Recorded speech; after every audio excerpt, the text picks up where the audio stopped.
মুর্শিদাবাদ জেলার একমাত্র মন্ত্রী তথা গোটা রাজ্যের বুকে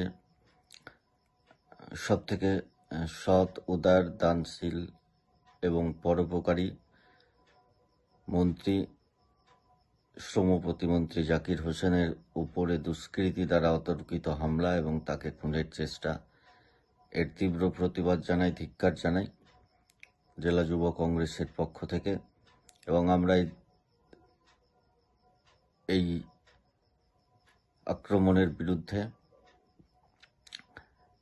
আমরা চাই যে যারা এই আক্রমণ করেছে তাদেরকে উপযুক্ত শাস্তি দেওয়া হোক। পুলিশ প্রশাসনকে আরও সতর্ক দৃষ্টিভঙ্গি নিয়ে, নিরপেক্ষ দৃষ্টিভঙ্গি নিয়ে তদন্তের আমরা দাবি জানাচ্ছি। আমরা জানাচ্ছি যে একজন সৎ, পরোপকারী, যিনি দানশীল, সবারই বিপদে, গরিব মানুষের বিপদে যিনি ঝাঁপিয়ে পড়েন, সেই